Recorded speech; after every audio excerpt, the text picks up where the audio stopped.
नमस्कार, आप देख रहे हैं भारत समाचार लाइव और मैं हूं आपके साथ वैशाली। आइए रुक करते हैं आज की खास खबर पर। कलेक्टर ने आरावली के मोडासा तालुका की सवलपुर ग्राम पंचायत को नगर पालिका में शामिल करने के खिलाफ याचिका दायर की है।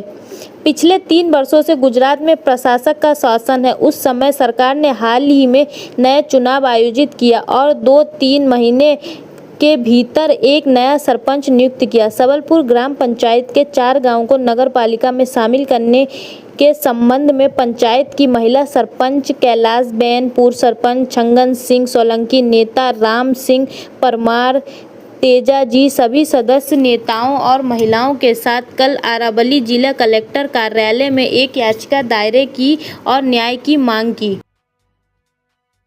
લોકો મને ચૂંટીને લાવ્યા છે તે બદલ અને કાલે તૈયારીમાં સરકારશ્રીના કાલના આપેલા આદેશ પ્રમાણે આ વિસ્તાર નગરપાલિકામાં વધારવા નોટિસ સામે અમારા ગ્રામજનો સખત વિરોધ છે। અમારી પંચાયત 2 મહિના પહેલા ચૂંટણીને અગાઉ અમારી પંચાયતને નગરપાલિકામાં ન જોડાવા ઠરાવ કરેલા છે। આ વટહુકમ તદ્દન તાનાશાહી અને ખોટો છે અને અમારા 22 ગામનો વિરોધ છે। માટે અમારી સબલપુર ગ્રામ પંચાયત મને વાપસ આપો। અમારે નગરપાલિકામાં જોડાવું નથી અને અમારા 3 વર્ષથી અમારા પંચાયતમાં કોઈ નતું કામગીરી માટે। તે કામગીરી માટે વહીવટદાર સુપેલો હતો। 3 વર્ષથી કોઈ કામગીરી થઈ નથી। પબ્લિકોની માંગ હતી કે આ અમારા કામો કરો। તે અમે જે ચૂંટીને આવ્યા તે વખતે અમે પબ્લિકના વાયદા લીધેલા છે। તે વાયદા અમે 2 મહિનામાં કેવી રીતે પૂરા કરીએ અને 2 મહિનાની અંદર એમને જો ચૂંટણી કરવી હોત તો અમને નોટિસ આપવી પડે। ક્યારે નોટિસ આપી? કશું નથી આપ્યું અમને। ડાયરેક્ટ અમને એમ કહેવામાં આવ્યું છે કે તમે અમારે નગરપાલિકા હવે કબજો લેવા આવ્યા છે।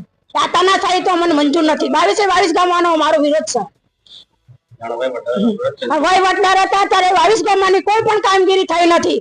22 ગામમાં એટલી ગંદકી છે કે તમારા હાલ જોવો તો કલેક્ટર મારા જોડે આવી અને હું બતાવવા તૈયાર છું ગામોની હકીકત।